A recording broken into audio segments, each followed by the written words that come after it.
Hangoy na nga po natin ang ating pagbasa sa Ebanghelyo ni San Mateo. Ang kabanata po ay 18, mga talatang 15 hanggang 20. At ganito po ang pagkakasaad. Kung magkasala sa iyo ang kapatid mo, puntahan mo siya at kausapin ng sarilinan tungkol sa kanyang kamalian. Kapag nakinig siya sa iyo, naibalik mo na ang inyong pagsasamahan bilang magkapatid. Ngunit kung ayaw niyang makinig sa iyo, magsama ka pa ng 1 o 2 tao upang ang lahat ng pinag-usapan ninyo ay mapatunayan ng 2 o 3 saksi.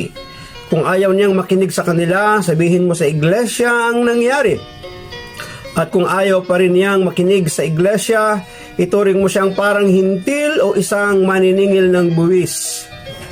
Tandaan ninyo, anumang ipagbawal ninyo dito sa lupa ay ipagbabawal sa langit, at ang ipahintulot ninyo dito sa lupa ay ipahihintulot sa langit. Tandaan ninyo, kung ang 2 sa inyo ay nagkaisa dito sa lupa sa paghingi ng anuman, ito'y pagkakalob sa inyo ng aking amang nasa langit, sapagkat saan man may 2 o 3 nagkakatipon sa pangalan ko, naroroon akong kasama nila. Pagpalain po ng Diyos ang pagkabasa ng kanya pong mabuting balita. Pinupuri ka namin, Panginoong Hesu Kristo.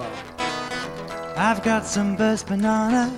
Maraming salamat sa inyong panunood, at kung kayo naman ay napagpala, huwag niyong kalimutan na mag-like and share, mag-subscribe na din at kalimbangin ang bell icon na inyong makikita sa ibaba ng video upang kayo palaging updated sa aking mga video kapag ako ay may bagong upload. Maraming salamat, God bless, and I love you with the love of the Lord. Bye-bye. One from Johnny, in case he passes by this way.